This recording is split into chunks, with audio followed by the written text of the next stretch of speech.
Do it live, as always.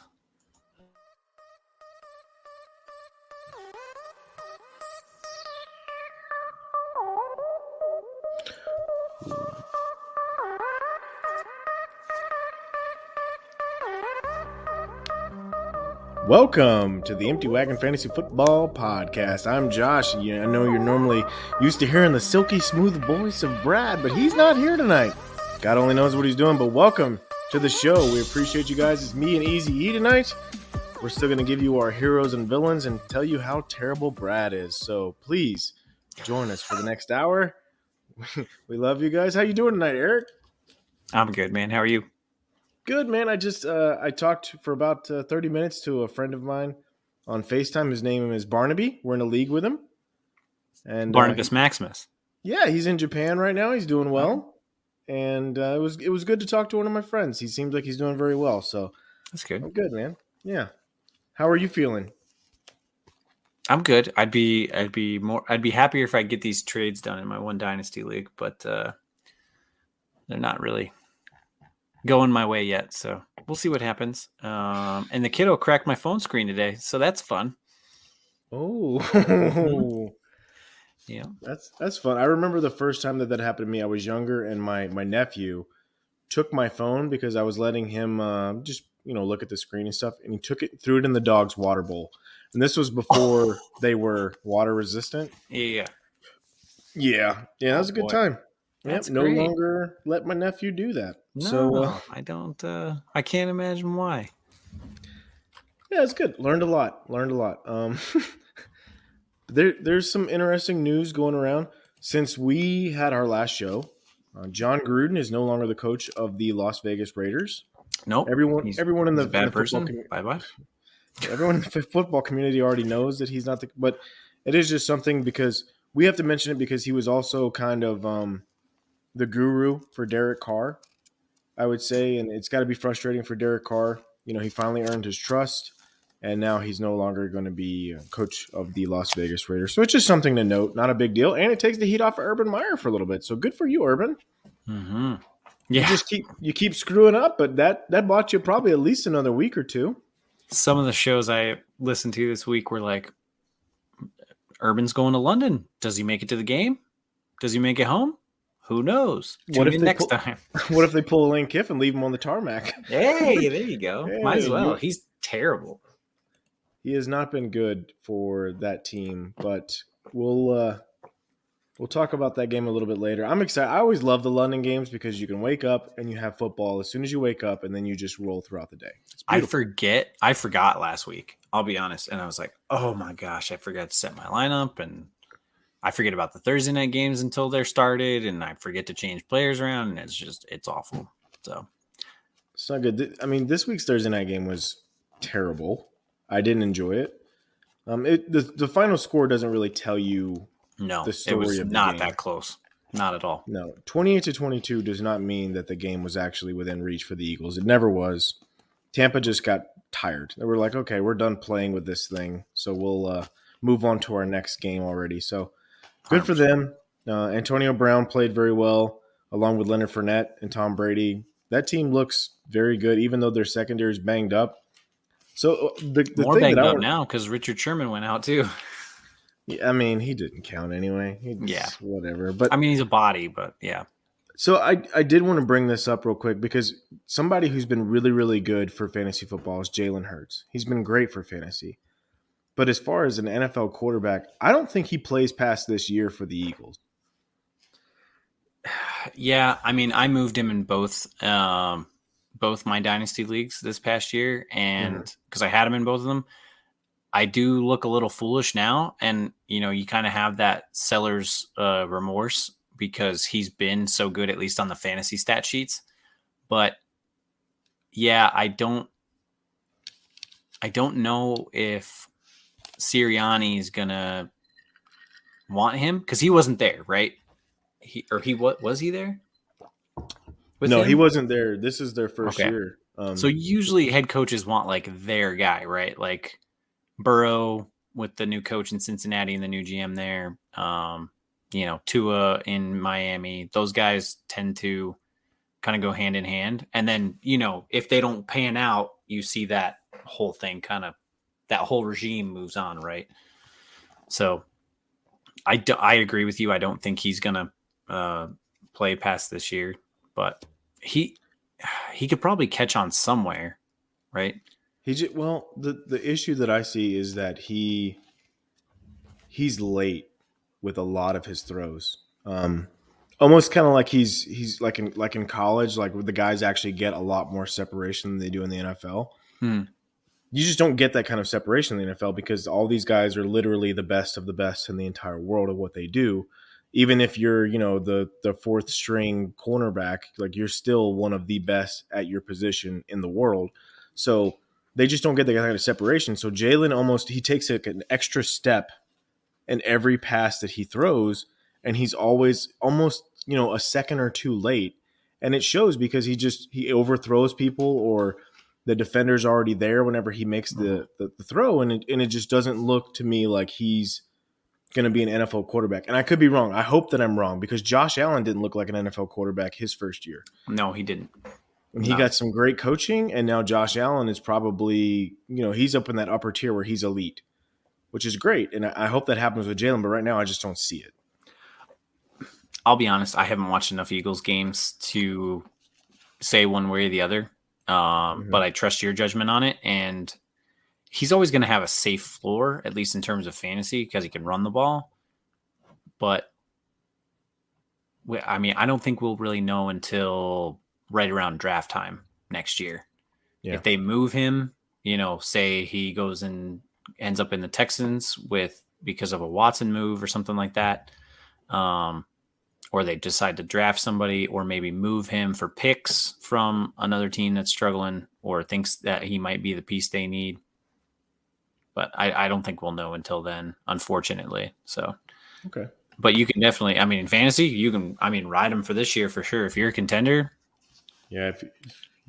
I understand that. Or if you're a team who's rebuilding, sell him, get what you can get out of him right now. And because right now his value is very high for the fantasy football community. I just don't know if it'll ever be this high again.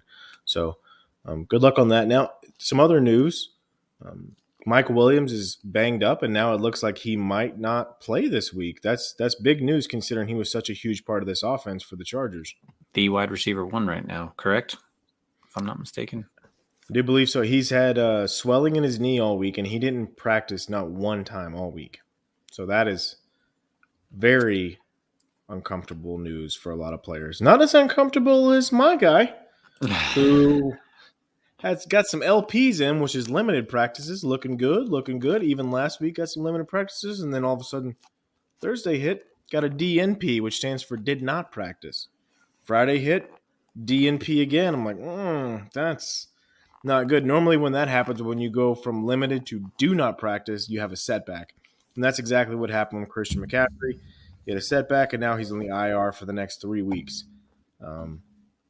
Just devastating news. Those soft tissue injuries, they linger. You and Brad talk about it all the time. Just very frustrating for a lot of players who were hoping that he was going to be what he was from a few years ago, and it hasn't really come to fruition yet. Very sad. Yeah. The skill position players they're going down in droves. We saw CMC now on the IR. We've got Dalvin Cook out. You've got just a litany of running backs that have gone down lately.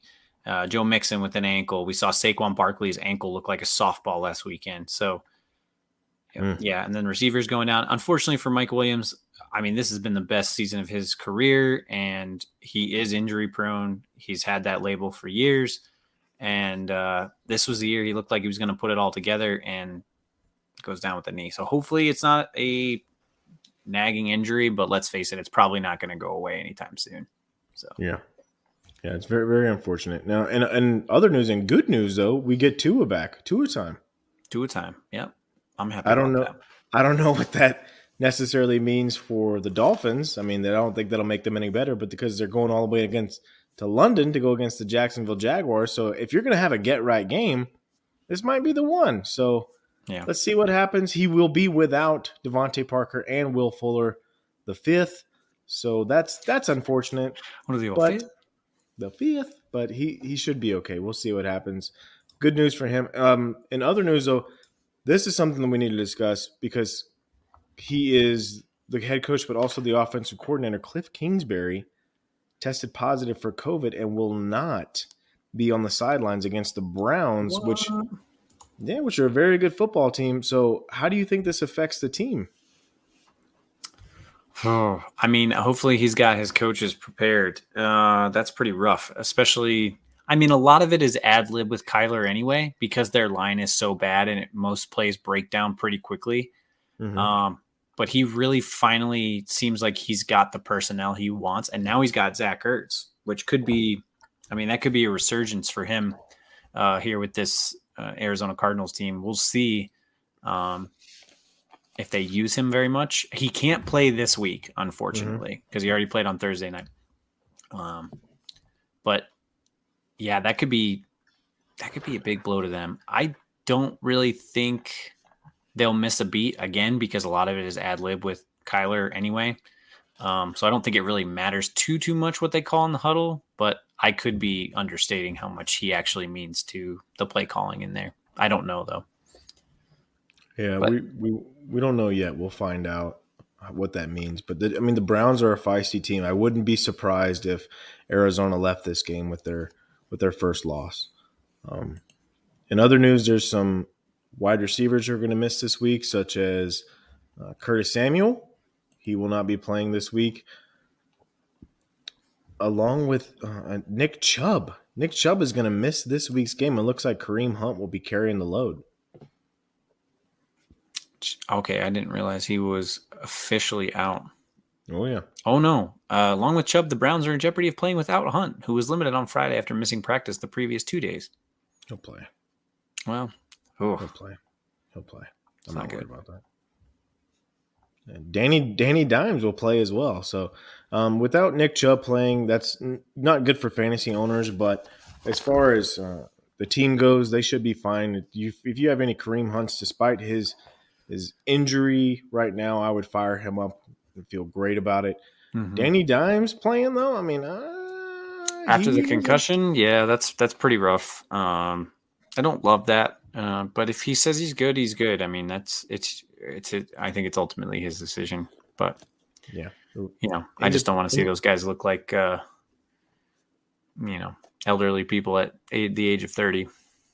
No, it is very sad when that happens to players. And Julio Jones, also not his name, will be playing this week. I can't remember what his actual name is off the top of my head right now, but he'll be playing, so that's good. That's great. We should see him and A.J. Brown together again for the first time since, the week 2? Yep. Chris Carson on IR. So, again, if you are hurting for a running back, I don't know who you can even try to get anymore at this point. If you didn't get Alex Collins on waivers, then good luck and Godspeed. And Juju Smith-Schuster also out this week.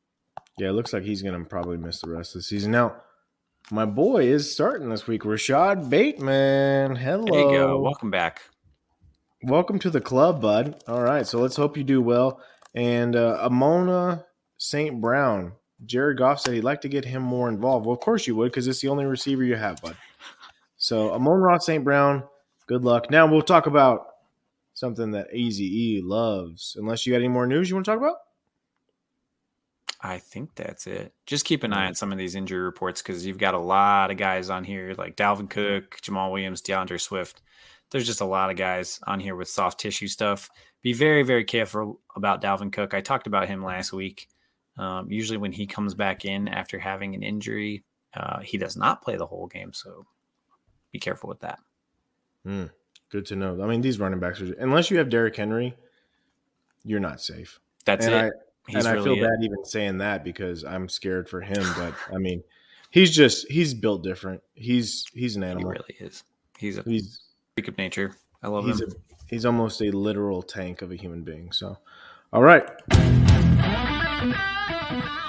It's a bird. It's a plane. Nope.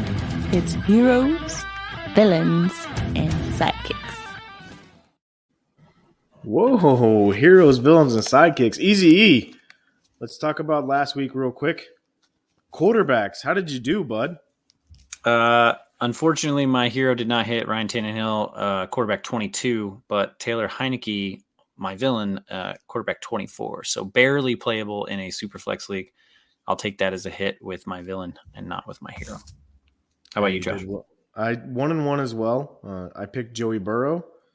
He finished 16th, which is not good enough to get it done. And then I did pick Big Ben to finish outside of the top 12, and he did 18th. So the old clock did not do well. So that's good news. Now, as far as running backs goes, I picked Leonard Fournette to be my hero, and he finished 14th, so it wasn't quite good enough. Now, if I'd have picked him for this week, it would have been great, but he already played on Thursday night. He scored a couple tutters. He did very well. Javonte Williams was my villain, and he finished 28th, so I 1-for-1 again. What about you, Eric? I just want to say one thing about Davonte Williams real quick. He was averaging over 7 yards a carry, and I think over 10 yards a reception or something like that, or like 7 or 8 yards of reception last week. Give that man the ball. Like, what are you doing? Get out of here. He's great. Nope. Feed him the rock. Can't do it. But nope, not going to be able to. Can't do it. Teddy B. Yeah, all right. My running backs, I was 1-1. Cordell Patterson. If Mike Davis hadn't snaked that late touchdown from him, he probably would have been a top 12 guy. He finished 16th, so I'll take the hit on that one. He's kind of a sidekick, but definitely not a hero. And then CAH, running back 60. I know he got hurt late in the game, but man, that Buffalo team they throttled the Chiefs. They made them look bad.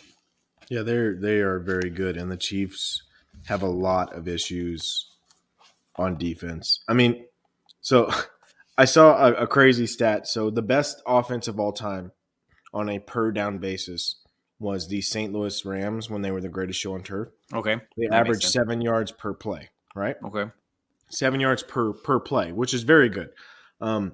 The Kansas City Chiefs are giving up 7 yards per play on defense, which means basically every single week Patrick Mahomes has to go up against the greatest show on turf. Jeez Louise. It's insane. How can they be that bad? I mean, they make your Cowboys defense from last year look okay. Yeah. Serviceable. No, they really do. It's pretty sad, actually. I can't believe it. I mean, just run the ball a little bit and give your defense some time to breathe. Maybe they'll be okay. But the offseason acquisitions hasn't worked out. I mean, Frank Clark and Tyrann Mathieu, they look old. It's just not good right now, bud. Yeah, no, it's rough. The fortunate thing about that usually is that Mahomes is going to put up points, Kelsey's going to put up points, Hill's going to put up points, and sometimes CEH will put up some points.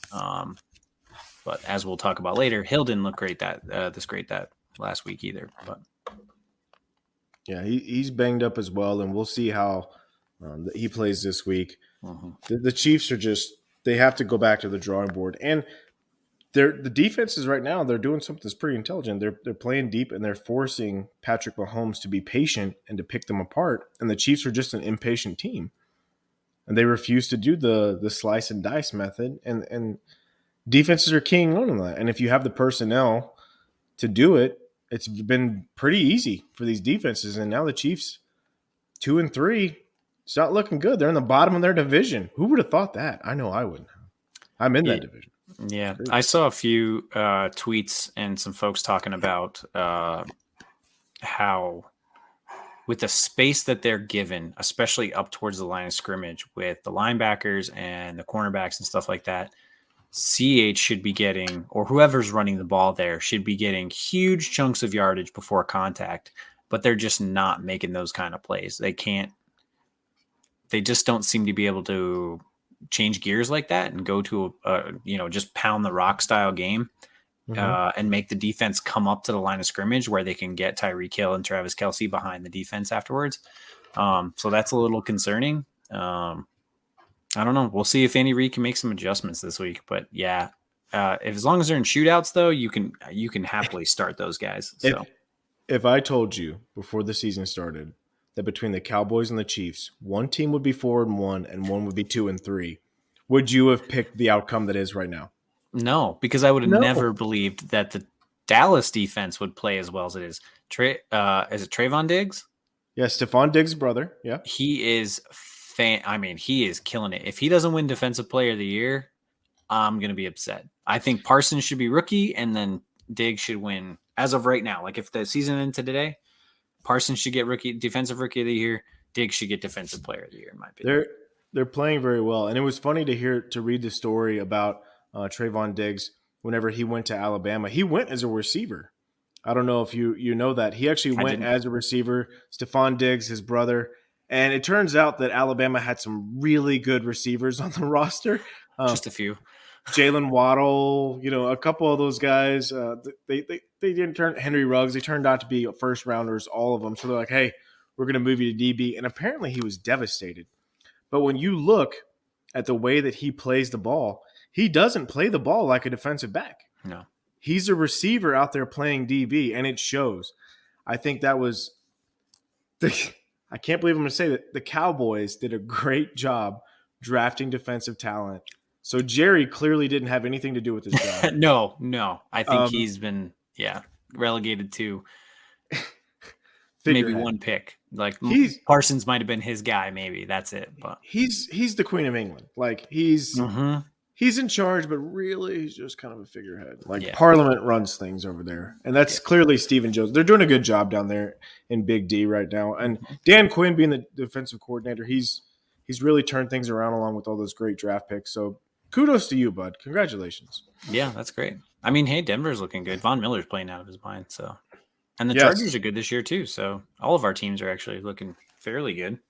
Yes. And speaking of Denver, I decided to stack my villains, and that was a mistake, bud. So Cortland Sutton, I picked to be my villain. He had that late game touchdown. It would have been okay, but when he had that late game touchdown, it bumped him all the way up to 10th on the week. So I missed on that villain. Now my hero, Jamar Chase, he finished his number 7. Once again, 1-1. I'm okay with this. It's just not going to get me over 500. So that's what I want. But what about you on your wide receivers, bud? I am 1-1 again. Jalen Waddle, 82.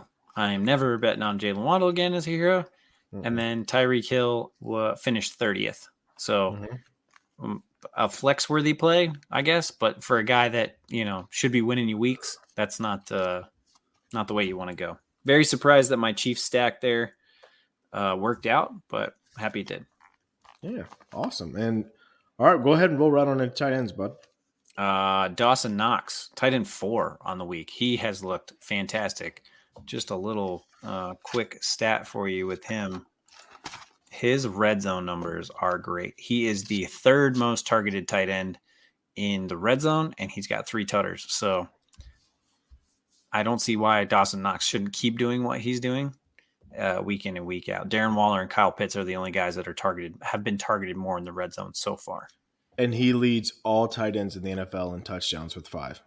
So killing it. And you kind of look at Cole Beasley and Stephon Diggs. You're like, why aren't their numbers that great? Well, Dawson Knox has been a huge part of this offense. So Josh Allen's spreading it out a little bit more, and that's kind of where we're at with it. So good to him. Bad for your Stephon Diggs owners, but hey, the Bills look serious. They're probably the best team in the AFC right now. Yeah. Tight ends. Yep. I had on Knox, and then I owe Pie for Schultz because he is 7th last week, excuse me. Interesting stat on Dalton Schultz. Cowboys targets over the past 3 weeks. This is per Ian Hart. It's from PFF. Dalton Schultz, 22 targets. CeeDee Lamb, 12. Amari Cooper, 12. Cedric Wilson, 7. Zeke, 6. Pollard, 5. Jarwin, 5. Noah Brown, 5. So he is the most targeted guy in that offense, which is astounding. The Cowboys are getting back to what made them successful a few years ago, Dak's rookie season. They're running the ball with great success. They're using that offensive line. And Dak is – the difference between that year and this year is that Dak has evolved as a passer, and he's much more efficient. The wide receivers are better. The tight ends are better. And, I mean, the Cowboys look – I hate saying it. They look like a really solid football team, like a competitive football team. They do. Right now, they look like they can do a little bit of everything. They can run the ball if they need to. They can throw it if they have to. They can play defense. It's wild, man. I don't believe it, but It makes me nervous, but they look like a really good team, and it's clearly not because of Mike McCarthy. So, good for you as a fan. This is an exciting time to be a Cowboys fan. It's a little unfortunate because you're kind of really hoping for those big plays for CD Lamb right now, and who knows what's going to happen when Gallup comes back because he's been out the past few weeks. So we'll see what happens with that. This team is just so good all around that you can't pinpoint one. The one thing that I've noticed is it always seems like Amari Cooper gets his. So he kind of always is involved. He's going to be probably the better out of the receivers. He gets his little piece of the pie.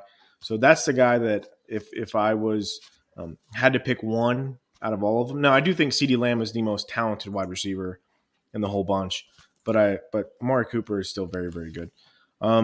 My wide receiver, or my tight ends, I picked Kyle Pitts to finally have his breakout, finished as number 3. Woo, woo, woo. Popped off, yep. He looked good. And then my boy Hunter Henry, I thought was going to bust, and he did not. He finished 5th. So 4-4. I'm sitting at 10-14 on the year. What are you going to do? All right. Well, none of us are doing much better, so I wouldn't sweat it. Yeah, I bet Brad is probably like 0-8. He's not here to defend himself, so 0-8, chalk it up. Yeah, probably the worst. Put it on the board. All right, so quarterback hero. Let's go with our heroes, bud. You want me to start? Yeah, go ahead. I'm gonna go way out on a limb this week because it is our first bye week, right? So we've got San Francisco, we've got Atlanta, we've got New Orleans and New York. So if you're a Zach Wilson owner, a Trey Lance owner, or Jimmy Garoppolo, or Matt Ryan, or for some reason Jameis Winston still, you're looking for a QB to stream this week.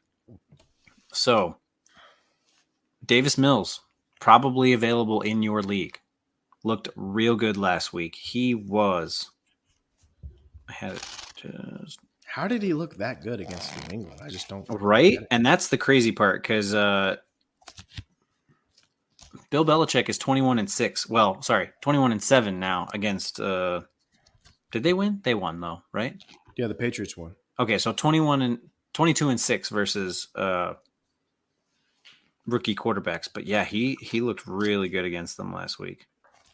And I've got season stats on again. What am I doing with my life? I couldn't believe it. I was very, very disappointed. Honestly, I watched a lot of that game, and he looked very confident and just poised, and I couldn't believe it because he had. I mean, you saw the 4 interception game. He looked absolutely terrible that week. Could he be a diamond in the rough? Maybe. No, come on. Why not? Why not? You know, everybody poo-pooed on Justin Herbert, and he's a monster. So I did hear that if the Patriots didn't get Mac Jones, they were going to target Davis Mills. Interesting. So, yeah, so he was QB6 last week against the New England defense. 24 wild. Points. It is wild. Wild. Davis Mills, welcome to the program. Mm-hmm. And Houston is going against Indianapolis this week, and they give up an average of 24 points to quarterbacks on a weekly basis. They have not looked good on either side of the ball, in my opinion. I know JT broke that big one off last week, but man, that Baltimore team, they just hung points on them left and right. So I like Davis Mills this week, especially if you need a streaming option. All right. It's tough to argue with that. I'm going to go with Mr. Heine himself, Taylor Heineke, the Washington football team, which is a joke, especially the way they run their organization, but that's a different story. With the whole Sean Taylor jersey retirement in the middle of the week. Good for you guys. You guys are a joke. Kansas City Chiefs, they're going up against Kansas City. The only team who gives up more points to quarterbacks in fantasy football than the Washington football team is the Kansas City Chiefs. Yeah. They are literally the worst. They've already given up 10 touchdowns, 1,543 yards. The biggest thing is that they give up them rushing touchdowns to quarterbacks, allowing 3 already, 236 rushing yards. He can scamper too if he needs to. The difference, so the Washington football team and the Kansas City Chiefs give up over 28 fantasy points per game to opposing quarterbacks. The third team gives up 22. So when you think about how bad they actually are, it's not good, bud. So I think you kind of have to stay in the flames with a little bit and go with Taylor. All right. Now we'll move on. I mean, they're going to be they'll probably be behind because that defense will look terrible, and I'm sure Patty Mahomes will find a way to put some points up. So, yeah, and now I gotta go with. We're gonna get into our running backs real quick. I'm gonna go with a guy who I think Urban doesn't have a choice but to look at, and that's James Robinson. He's going up against the Miami Dolphins, which have been atrocious this year, which is surprising because they were kind of like the darlings last season. They had a good team last year. But their defense was supposed to be kind of the offense was supposed to keep the game close, and the defense would kind of keep them hanging in there and then just do enough to win, but don't lose us the game kind of thing on the offensive side of the ball. And they just haven't lived up to that this year. It's not been good. They've allowed over 600 yards rushing, 6 rushing touchdowns, not to mention a couple of receiving scores as well. They've just not been good. Allowing 28.7 fantasy points per game, or 28.3, excuse me, which is second worst in all of the NFL. So James Robinson, even though you're going across the pond, bud, I believe in you. I believe in you because even though Urban doesn't, I do. I do, bud. So go ahead, have yourself a nice little day. James Robinson. Easy, who you got, bud? Urban's out of options at this point. He needs to stick with James Robinson. He should anyway. Yeah. Urban's a... I'm going to go with Najee Harris this week as my hero running back. He was running back 11 last week. He's been really good. He has benefited greatly from Ben's inaccuracy and inability to throw the ball down the field. But they are playing Seattle this week, and Seattle gives up an average of 25 points per week to fantasy running backs. If you watched the game last week, they got blown up on screen after screen after screen with Alexander Madison, and that is literally the Pittsburgh soup du jour. They run that screen to Najee Harris, they throw short to Deontay Johnson, and they just, death by 1,000 cuts with that team. So I think Najee will have a big, big week against that weak linebacking core in Seattle. That's all they can do, bud. All you can do. Is all you can do. All right. Now go ahead and talk to us about your wide receiver, Eric. I'm stacking, like I just said. Najee's going to look great against that terrible defense, and so is Deontay Johnson. Death by 1,000 cuts. Seattle gives up 29, almost 30 points a week to opposing wide receivers. The next worst team, or the actual worst team, is the Washington football team. So take whoever they're playing against, and just ride Deontay Johnson. He's going to get plenty of targets because he runs all the short routes that Ben can barely throw it to, and he's pretty good at running after the catch. So, it's not good. All right, I decided to go with the Tennessee Titans have been bad. They've been really bad, allowing over 1,100 yards, which is the most of any team in the NFL, and 8 receiving touchdowns against wide receivers. They've been really bad, bud. So they've allowed 40 points per game to opposing wide receivers. The Steelers are second with 38. So it's tough to pick a team that I think won't attack them. So I decided to go with Emmanuel Sanders, who is currently the 21st wide receiver on the season. He seems to have a nice little rapport with Josh Allen. He's scoring touchdowns very easily, and he's their big play guy. Even though he's only got 31 targets, I feel very confident in starting him this week. So Manny Sandys, that's my boy. And then tight end, I'm going to go off script here a little bit because, they're tight ends. Tight end, yeah. I decided to go with the big man, Mr. Mo Alley Cox. Oh, boy. That's right, my big boy. I mean, they're playing the Texans, like you said. Texans are terrible. The Colts are terrible, but, the Texans allow the most points to opposing tight ends. So I think Mo Alley Cox has got a chance. And normally you could go with Mr. Tiny Hands, but I'm not going with him. I'm going with my guy who could easily end up as a tight end one. It doesn't take much this year to do that, or any year really. So Mo Alley Cox, you're my guy. All right. I'm going with Dawson Knox again this week. Stay in those flames. He's been targeted a lot in the red zone. He leads the tight end position in touchdowns, like you said earlier in the show, with 5. Granted, Tennessee only gives up an average of 6 points per game to tight ends every week, but this Buffalo offense, this whole team is just, they're hitting on all cylinders. So yeah. I don't see any reason for him to not get another touchdown this week against Tennessee's defense. So fire up Dawson Knox. Hopefully you got him cheap off of waivers or something like that, or maybe cheap in a trade. Like a V8, firing on all listeners. Is that what a V8 does for you? I don't drink vegetable juice or eat vegetables in any way, shape, or form. I'm talking about that Coyote 5.0 in my Ford, baby. Oh, not there a you sponsor. go. Not a sponsor. Not a sponsor. 5.3 liter Chevy. Just saying, not a sponsor. There's literally tornadoes in your engine. No, we're not. All right, we'll go ahead and move on to our villains. I decided to take the low-hanging fruit with my villain. Even though I picked Emmanuel Sanders in the same game, the Buffalo Bills are the best defense against opposing quarterbacks. They shut down Patrick Mahomes. Shut him down. No, they shut the whole team down. Yep. And I got to be honest with you. I think Patrick Mahomes is a better quarterback than Ryan Tannehill. I could be wrong, but I'm pretty sure he is. And I'm going to have to say you got to sit Tannehill. A.J. Brown's not going to get a full complement of snaps until week 10 is what I just read. So you can't really trust him. Julio's coming back off the hamstring injury as well. Tannehill, you gotta sit him this week. He has not been what he should be this year so far. So that's my villain. Eric? My villain's going to be Derek Carr this week. They are playing Denver. Denver has been really good. I think they're the only team to not give up. Is it double-digit touchdowns so far this year or something like that?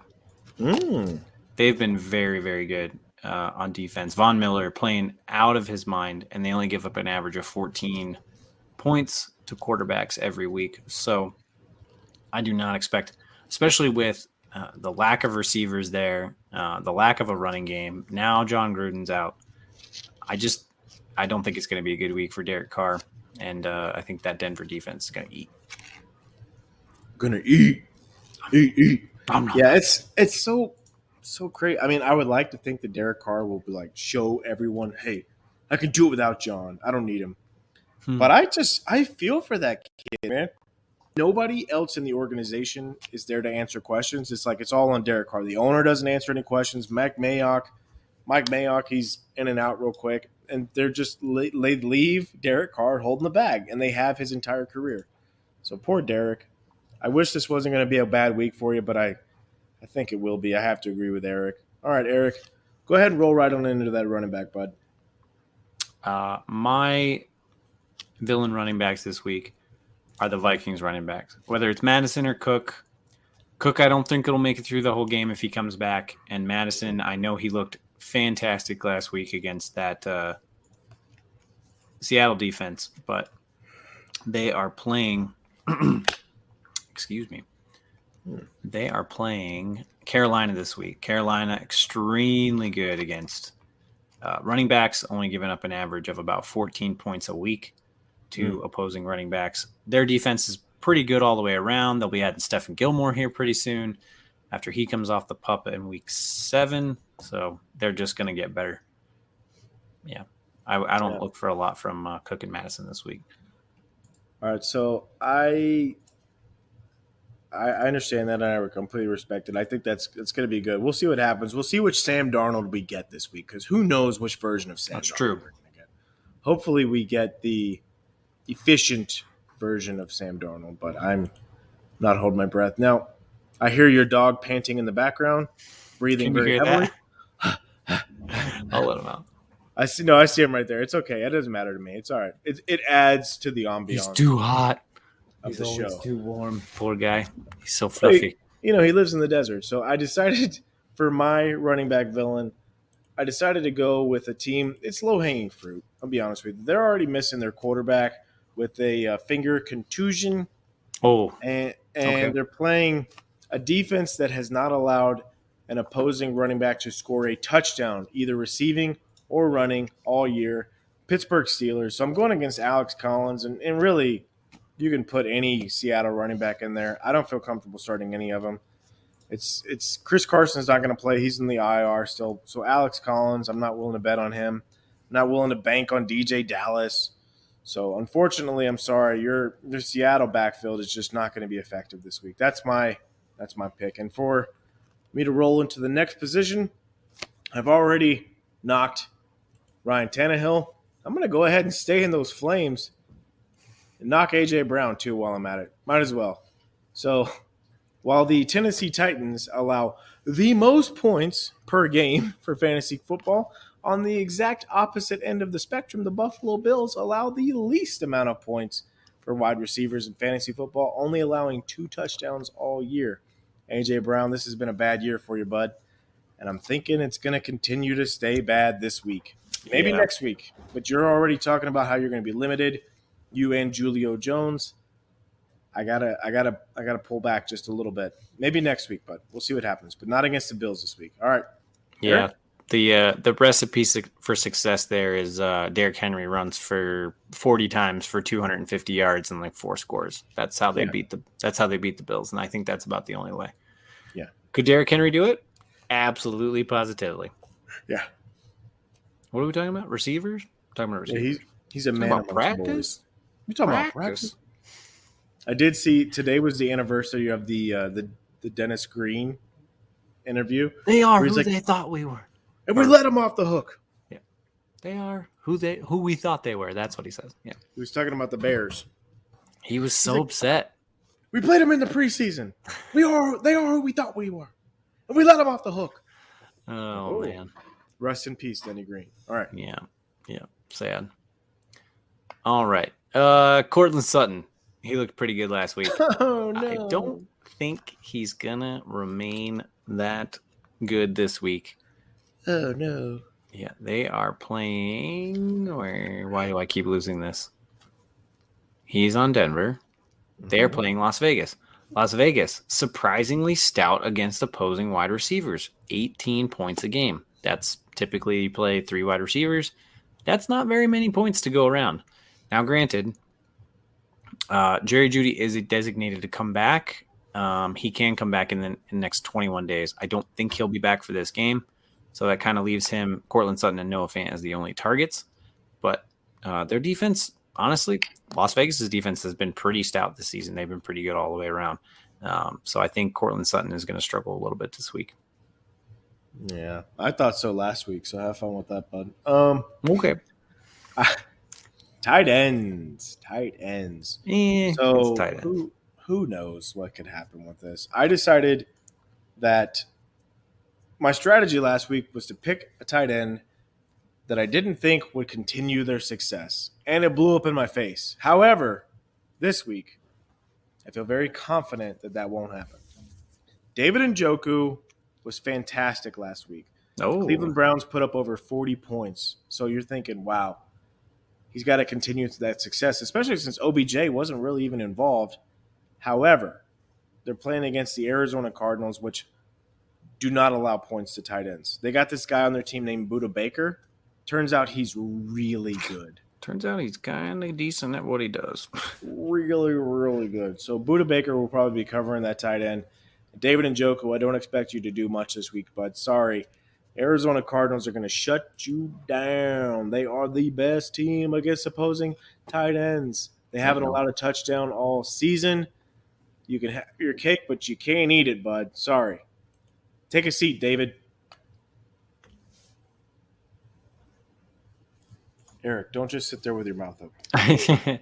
I was going to go with Robert Tonyan, but that's way too easy. He's just been terrible. I don't even know. Has he even scored a touchdown? I don't even think he has a touchdown. You know what? While we're buying time, I want to talk about Aaron Rodgers and how I think he is one of the worst actors I've ever seen. He's terrible. Who thinks that this guy can go out and be a good actor when he's done with football. I saw it. I saw the commercials that he's doing. The State Farm commercials that he's doing right now are absolutely terrible. The guy has no charisma. I don't know who thinks that Aaron Rodgers would have a career in acting outside of or entertainment outside of football because he's just so monotone. He's boring. He's absolutely boring. Yeah. I don't know. I mean, now that Patrick guy, that old Patty Mahomes guy, I mean, I like him. He's good. He can act. Boy, howdy. I mean, he's a shoe salesman. He's your typical sneakerhead. So, all right. I'm going to go with Darren Waller as my villain tight end this week because it's too easy. They're going up against, again, that Las Vegas defense. No, wait, sorry. He's on Las Vegas. They're going up against Denver's defense. Denver's defense gives up an average of 4 points a week to opposing tight ends. Darren Waller was tight end 15 last week. He is literally the only target that Derek Carr has. Again, I said it would probably be a pretty tumultuous week. I got Carr as a villain, so yeah, we'll throw Darren Waller in there too. I just don't. I think they're going to be discombobulated. They're going up against a good defense. You get pressure on. What did Myles Garrett say about Derek Carr? You hit him a few times, and that's a story on him. So if Von Miller gets in his face, that's probably a wrap. Darren Waller will suffer because of it. That was old Joey Bosa. Yeah, he did say that. Oh, that was Joey Bosa, not Myles Garrett. Yeah. Yeah, you're right. One of the Bosa brothers. I mean, potato, tomato. But yeah, that's very unfortunate for old Derek because I like the guy as a human being. I like him, but so does Joey Bosa apparently. But he said he's soft once he gets hit a few times. Oh, poor Derek. If I got hit by Joey Bosa, I would explode. So good for you, Derek. No disrespect from this end. I know. I was watching the Mississippi State and Alabama game tonight, and you could tell that there was. Despite them both being in the SEC, there's a clear gap in the quality of recruit and player that Alabama has versus Mississippi. They were getting hit by these guys, and they were like, oh. They were coming out of the game with the quickness, dude. I felt so bad for these kids because it's like JV playing varsity. It's just not fair. Well, Alabama cheats, so. They do. Yeah, your Penn State Nittany Lions don't look as impressive now that the old Iowa lost to the Boilermakers, huh? Well, our quarterback was hurt. We should have won that game. I agree with you. At least we're ranked. It's true. I don't think my team is. But my team beat a ranked team, so maybe we'll be in there this week. And then I'll tell you what, Brad's team, they fought valiantly today against Georgia. I mean. Well, if and buts were fruits and nuts, okay? They hung in there, man. They hung in there. Okay, so real quick on college football. Who's the new top four then for you? Obviously, Georgia's going to be number one, right? Does Cincinnati get to 2? I hope Cincy goes to 2. I really do. Love to see the Bearcats at number 2. I would like to see them in the playoff. I don't think they will. It'll probably be Oklahoma going up to 2. Okay. Cincinnati will probably stay put. And then Alabama will creep into the top 4 again. Ew. No, see, I agree because it's a popularity contest. Like Ohio State jumped Penn State, even though they lost to like a 12th ranked Oregon. And, we lost to the number 4 team in the nation. But, oh boy, it's such a popularity contest. They're like, we know who is going to get us the ratings at the end of the year. So we'll just kind of start sneaking them in there. But Alabama, I hope Georgia beats them in the SEC title game, and that's a wrap. Kick them out of there. Get them out. Get them. But, I mean, Alabama, they're always going to be stuck in there, dude. I know. It's the worst. Georgia's so good this year, though. I do want to ask you, what have you been watching lately? Me? Yeah, asking for a friend. Like on Netflix and stuff? Life. Oh, boy. We got a little bit of time to kill. I watched a little bit of Squid Game. Still haven't seen that. So, and I kind of wish Brad was here to talk about this because if you're an anime guy or like you like Japanese films and stuff like that, this is not a new thing. Death games stuff or like battle royales, those are old hack for like anime and like old Japanese movies and stuff. So it doesn't really appeal to me that much. I get the commentary side of the things, but it's not really that great for me. I will say that I tried to watch that Star Wars anime thing. I couldn't get into it. Some of it was really good. I loved the first episode, but I like old school samurai movies like that. So that was fun. And then I watched a couple more and I was like, What If, on the other hand, What If was loved it. Loved it every episode. Yeah, What If was great. So What If on Disney Plus, really, really good. I surprisingly really enjoyed Turner and Hooch, the whole series. I really enjoyed it. How dare you slander the memory of Tom Hanks and that wonderful, wonderful dog that they had in that movie. I liked it. It was good. It was a good show for the whole family. It was fun. I can't do it, man. I can't. Too many sequels have ruined the originals for me, and I have very fond memories of Turner and Hooch, and I refuse to watch that one. So someone is clearly a sentimental gal pal. Well, one, that was Tom Hanks before he got like super serious about stuff, and then two, Hooch was just, I mean, what a good buddy, man. Well, I'll tell you, Tom Hanks in this version of it is dead. So, spoilers, by the way. Literally, well, you said you refused to watch it, so yeah, no, that's fine. I mean, for our listeners, all three of them. That's not true. Barnaby listens. I haven't watched the new Venom movie because I didn't like the first one. I heard it wasn't good. I heard it was not good. Shang-Chi was awesome. Go see Shang-Chi. If you like Marvel movies, go see it. It was should dope. Go do that. I did have a nice little date night last night. I took my wife to this beautiful winery and bistro in town, and then we went to a haunted. Yeah, and then we went to a haunted house, bud. Oh, a haunted house. Very nice. Yeah, there was a nice little haunted house. It was cool. It was a good time. So what do you guys dress up for Halloween? What are you planning on doing for Halloween? Oh, dude, we got it covered. This year we decided to go with the old family costumes. My wife is Luigi. My son is Mario. My daughter, my little girl, is Princess Peach. And you know I'm Yoshi, baby. Nice. Let's go. Oddly enough, you guys? We did that last year. Wit was pregnant with Ollie, so she went as Mario because she's shorter and she was, a little plump, a little round at the time. Yeah. I went as Luigi, and then my son Logan went as Yoshi. So that worked out really well. Very nice. And then this year we're going as Ghostbusters. So me, Wit, Logan are going to be Ghostbusters, and then Ollie's going to be the Stay Puft Marshmallow Man. Because OG Ghostbusters, by the way, Vankman, Stantz, Bill Murray, Dan Aykroyd. All right, I like it. I like it. Good ones. So we'll have to ask Brad about his costumes next week. We will. We're stoked for Halloween. We love Halloween. That's our favorite, one of our favorite holidays all year. Absolutely. We were trying to figure out a pumpkin patch to go to this weekend. Anyway, so we're still live. We need to wrap this thing up. We appreciate you guys.